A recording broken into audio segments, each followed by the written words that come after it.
pessoal, meu nome é Bruna e eu vou dar aula para vocês de dispensação de produtos farmacêuticos e correlatos. Pessoal, primeira coisa que eu quero saber de vocês é: vocês lembram das primeiras aulas que vocês tiveram de dispensação? Sim ou não? Não sei, não tenho certeza.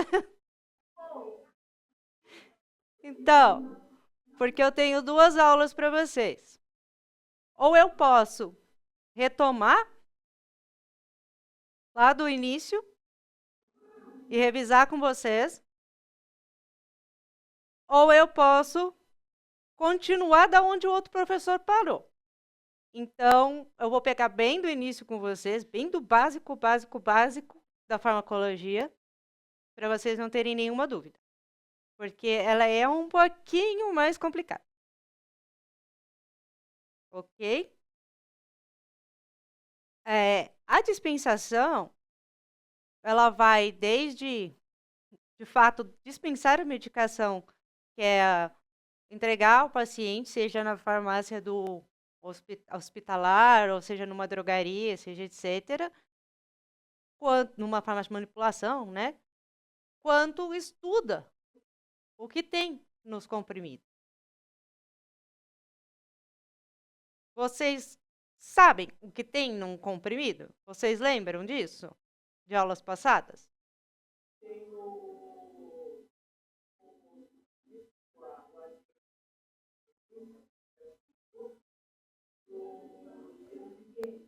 Exatamente. Ele tem. Cada um vai ter a sua formulação específica. Tá? Isso é fato. Mas, basicamente, um medicamento tem o princípio ativo e seus recipientes. Por que cada um vai ter uma formulação específica? Porque eles precisam estar estáveis. E cada molécula vai precisar estar estável lá dentro do comprimido. E elas são diferentes entre si. Então, esses recipientes vão mudar conforme o princípio ativo. Conforme ele pedir. Tá? Qual a estabilidade dele. E esses princípios ativos, eles puros, basicamente, eles nunca são receitados.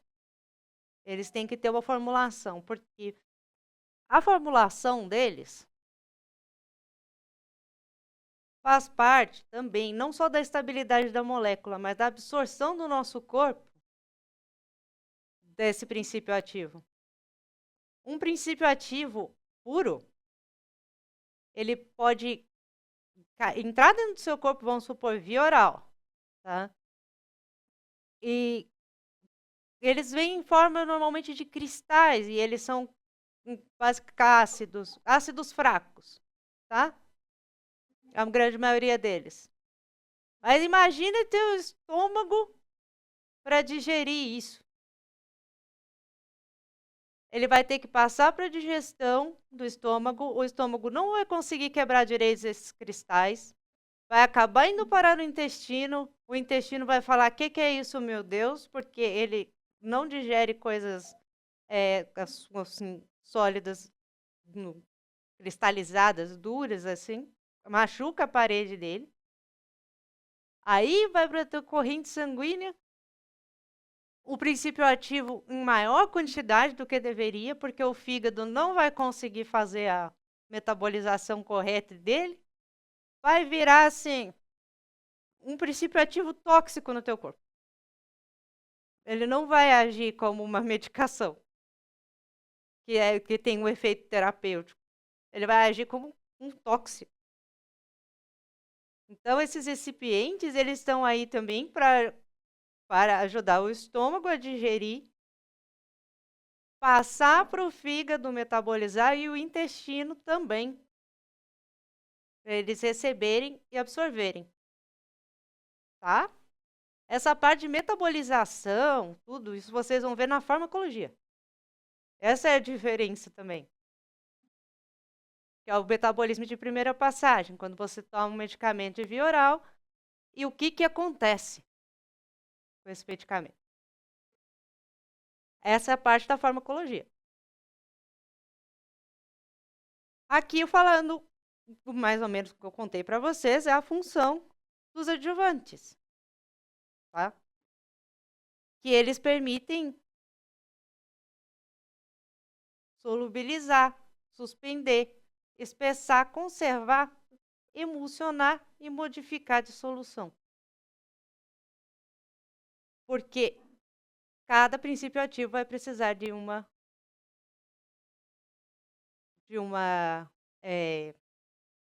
adjuvante e a forma desse medicamento também vai precisar. Ele vai ser via oral, ele vai ter amido, vai ter alguns metais, vai ter açúcar.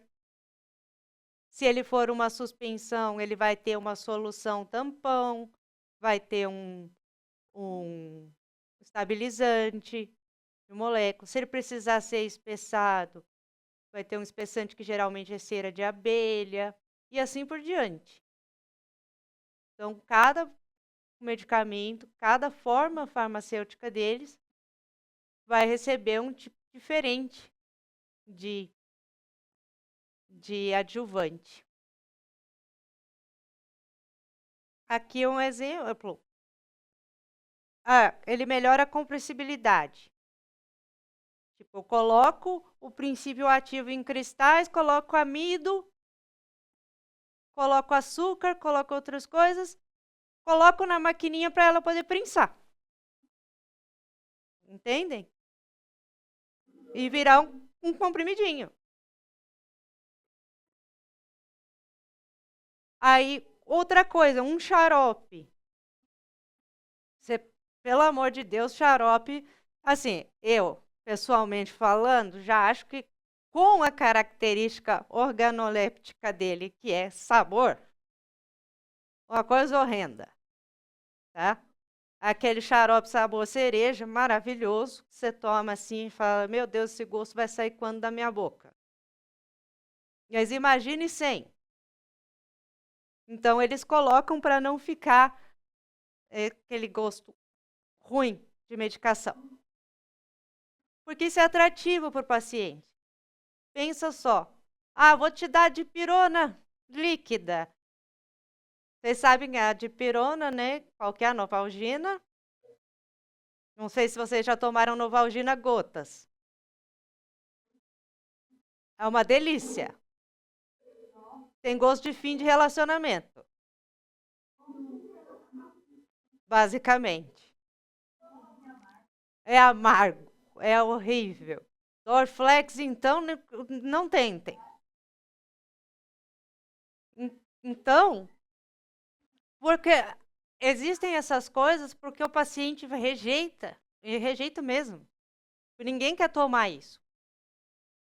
Só que algumas medicações não podem ter gostinho. Você não pode adicionar.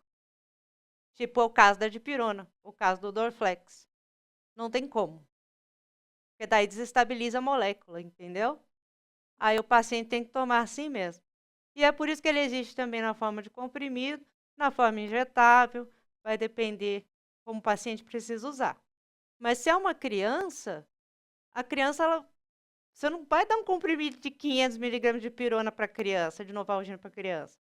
Pensa no tamanho dela, no peso dela, e você dá um comprimido desse, com essa quantidade de pirona, de princípio ativo. Não, ela vai ter que tomar gotas. O Buscopan gotas também para enjoo, em criança é muito dado. Uma delícia, tomei quando eu era criança, ó. Amava. Só passava mal. Só de chegar, minha mãe chegava com o Buscopan, eu queria correr. Mas, fazer o quê? Isso que a gente falou, que é por meio desse uso da formulação, que apresenta determinada composição, confere a característica física do produto. Então, tudo tem que ser compatível. Os fármacos, os adjuvantes e os materiais da embalagem. Por quê? Vocês já devem ter visto que algumas embalagens de como começar com comprimido. Algumas são transparentes, outras são de metal. Você não vê o comprimido, assim o metal está tampado. Outros vêm num frasco escuro, não é mesmo? Vocês já notaram isso? Pois é, tem uma razão para isso. Qual é?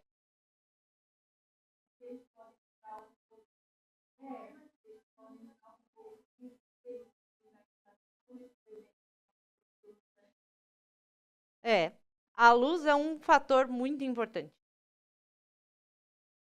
No que bate a luz, algumas moléculas elas sofrem uma mutação e elas perdem a funcionalidade dela. Isso ocorre normalmente dentro da medicação, tá? Algumas moléculas vão perder a função, porque elas não ficam paradas, não é um negócio estático. Não é porque você comprimiu lá na máquina que ela está estática, paradinha assim, ó, igual foto. Não. Ela está sempre em movimento dentro do comprimido. Então, algumas perdem a função.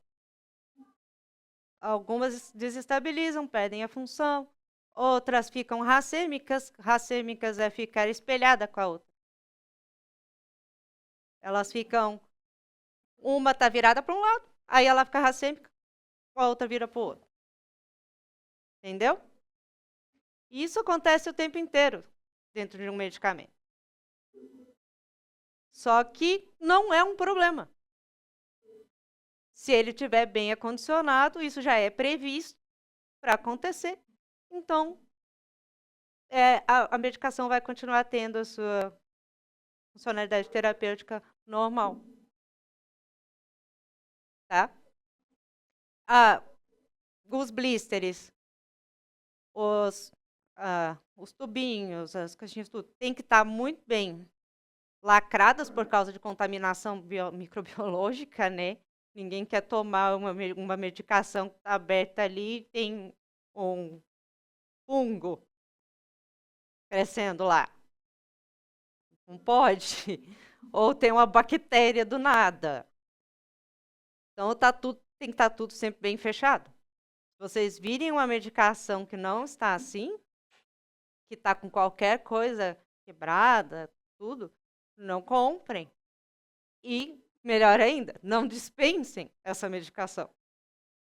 Não deem para os seus pacientes ela. Ela não está em condição.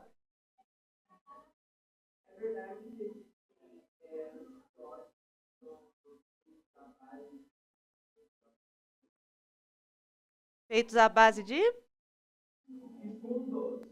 Eles são feitos à base de fungos. Vou contar para a história da penicilina. Eu contei para o primeiro ano hoje. Vocês conhecem a história da penicilina?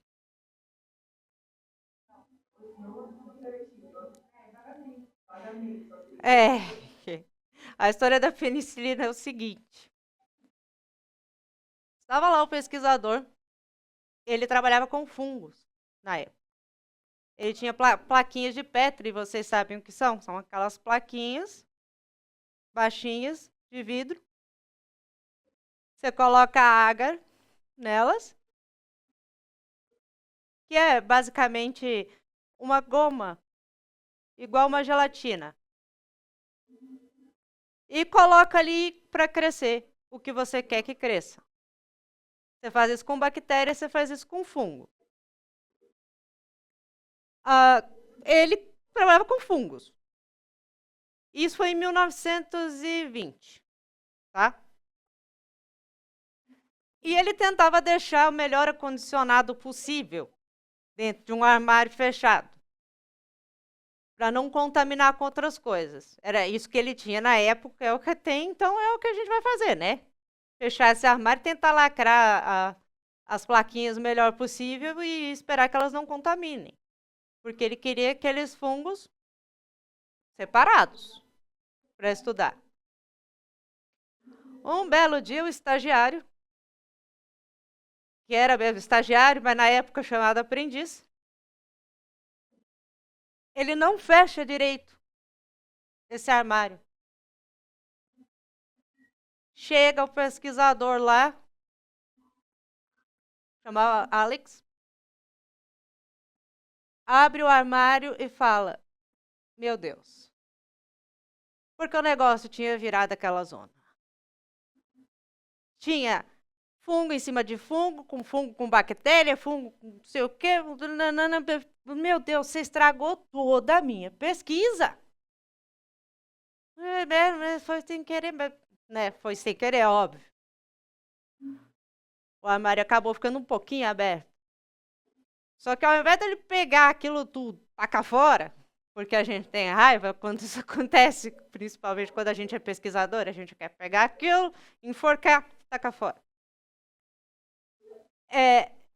Ele viu que uma das placas não tinha sido contaminada com bactéria.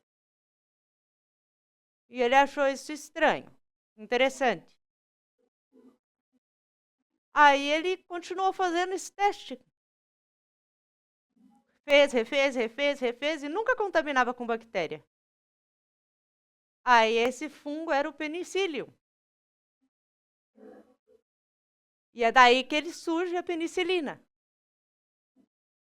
Ele percebeu isso porque ele parou para olhar e pensar, porque senão ele poderia ter jogado fora e a gente nunca ter descoberto, pelo menos não naquela época, a existência da penicilina. O que é? A gente não usa o fungo em si para fazer a medicação, a gente usa a toxina que ele solta para matar a bactéria. Essa é a medicação. Entendeu? Depois eles continuaram. O fungo, ele é o melhor antibiótico que tem. Eles competem entre si, fungos e bactérias se detestam. Então o fungo sempre solta uma toxina que mata bactérias. E a gente vive tentando pesquisar esses fungos, essas toxinas para fazer antibióticos novos, só que a grande maioria é tóxico para a gente. Essa é que é a grande tristeza. Mas continuamos tentando desenvolver.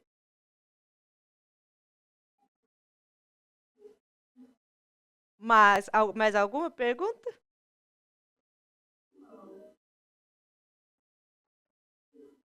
Então,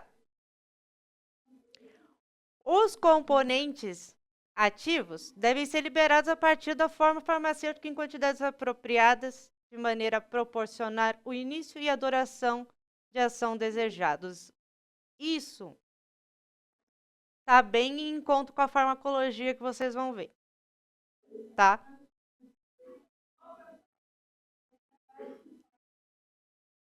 Oi?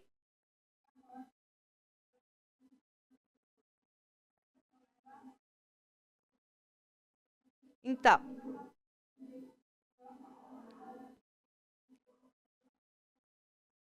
vamos supor, eu tenho comprimido de pirona de 500 miligramas. Só que ela existe. Oi? Hã?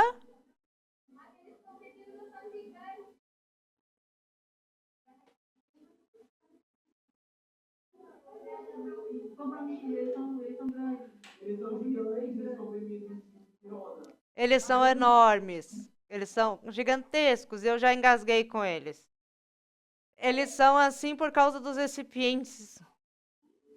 Ela precisa ter muito recipiente, tá? No comprimido de 1 grama, por exemplo. O comprimido de 1 grama é esse aqui. Ela é impossível tomar, exatamente. Eu já engasguei com ela. Mas é por causa da quantidade de recipiente que ela tem que ter para estabilizar a molécula e para o fígado poder metabolizar legal.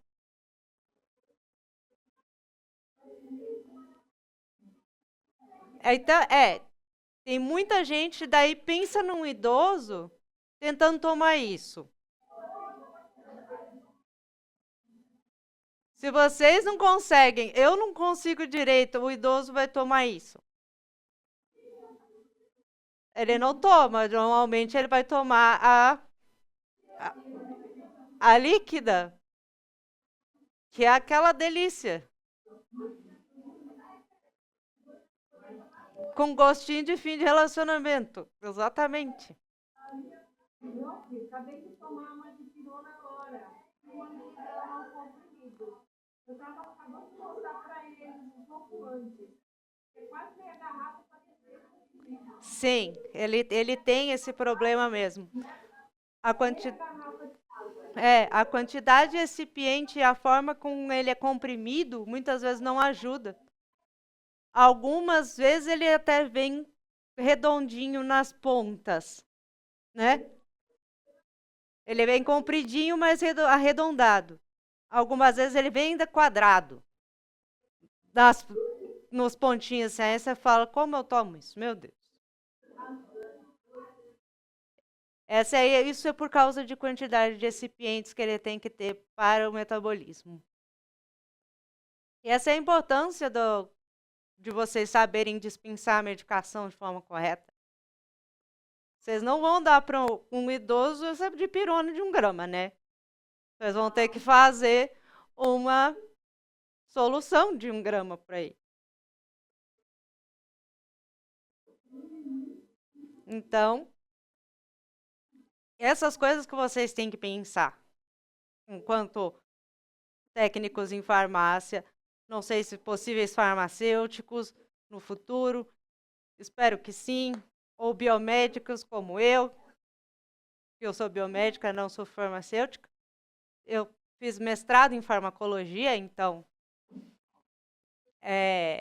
eu entendo muito dessas áreas todas. Mas eu espero que vocês sigam em frente. E isso é uma coisa que vocês têm que saber. Como administrar, o que administrar para cada paciente. Como cuidar do paciente. O que vocês estão vendo, né? O que o paciente está relatando para vocês e como vocês vão resolver isso da melhor forma possível. A gente tem várias formas farmacêuticas por isso também. Tá? Quando a gente toma uma medicação por via oral, igual tomou a dipirona agora, 1 grama. Você fala assim, nossa, né? Aí você pensa, a solução injetável, não vem 1 grama, a intravenosa. Não tem 1 grama nela. Aí vocês, por quê?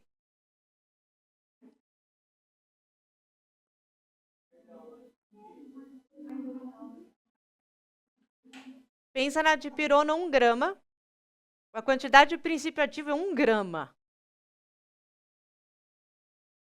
Mas se for a solução intravenosa, não vai ser 1 grama.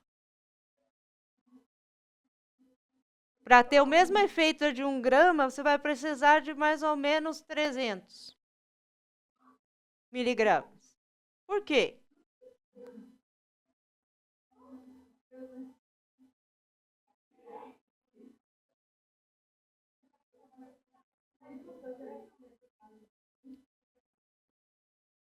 Vocês conseguem imaginar uma razão?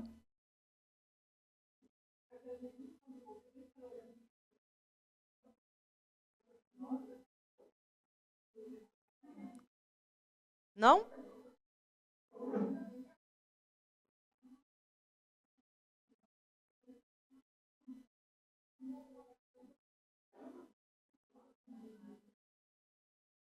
Nada, pessoal?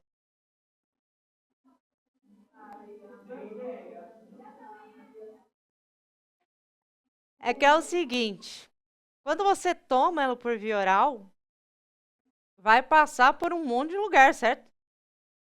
Vai começar na tua boca, ela vai começar a soltar um gostinho ruim. Você vai engolir. Com a graça de Deus, você vai conseguir. Vai passar para o teu estômago, que vai digerir. Vai passar para o teu intestino. O teu intestino vai liberar para o sangue, para a veia porta. A veia porta vai chegar no fígado. O fígado vai fazer metabolização disso. E boa parte da medicação você vai perder aí. Tá? O fígado vai fazer o que ele tem que fazer mesmo, que é inativar essa molécula e você vai acabar excretando ela via urinária. Isso acontece desde o momento que você toma. Então a concentração dele no sangue fica estável. Para você conseguir que ele faça esse efeito de 1 grama, você precisa, esse efeito maior, você precisa de 1 grama. Porque boa parte dela vai embora nesse processo. Se eu fizer intravenoso com você, não estou passando por esse processo. Eu estou dando diretamente na sua veia e vai diretamente para o receptor. Então, se eu injetar 1 grama na tua veia, imagina o que vai acontecer. Vai ter medicamentos saindo por todo lado. Ele vai direto, quando ele é intravenoso, ele vai direto para o receptor. Ele não passa por esse sistema todo. Então, você precisa de uma quantidade muito menor do princípio ativo para ter esse efeito. Porque você não perde nada durante o caminho do processo. Só vai e acabou. Oi? Você não precisa ter o processo longo. Porque o intravenoso, ele já faz o efeito. Isso. O intravenoso, ele já vai direto, uma palavra chama biodisponível, no sangue. E vai direto para o receptor. Tum. Aí depois que ele passa pelo fígado, porque né, a corrente sanguínea é uma circulação fechada, então vai passar pelo fígado, depois e aí ele vai começar a ser excretado. Ele não vai passar pelo fígado antes. Ele vai direto para os receptores. Então a quantidade é bem menor dos intravenosos. Tá? Os injetáveis, no sentido intramusculares, eles precisam de uma dose mais alta. Exemplo é o anticoncepcional feminino, para 3 meses, né? Não sei se vocês já ouviram, ou alguém toma, não sei.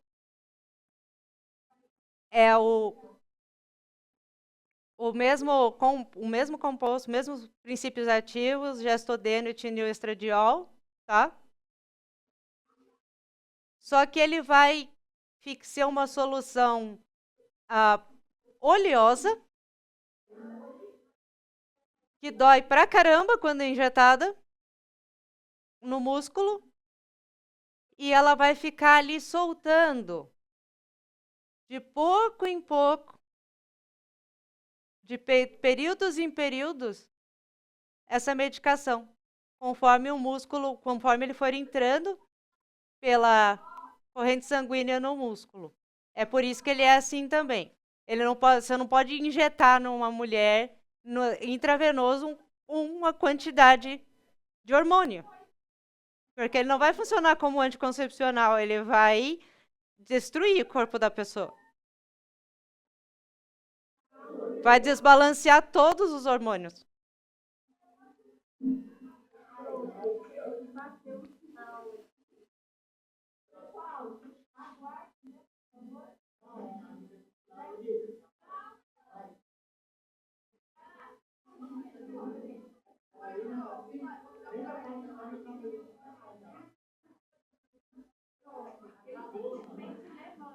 É, eu sei como é que é, eu já fui assim, mas, gente, na próxima aula eu espero conseguir conversar mais com vocês.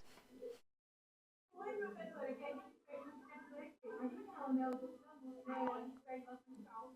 A próxima aula é de farmacologia, vai ser dupla, então quem sabe eu consiga.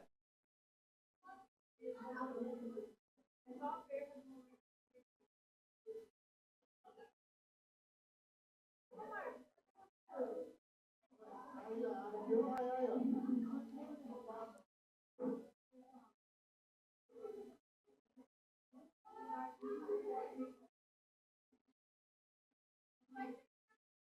Eu já terminei, era o último slide, tá?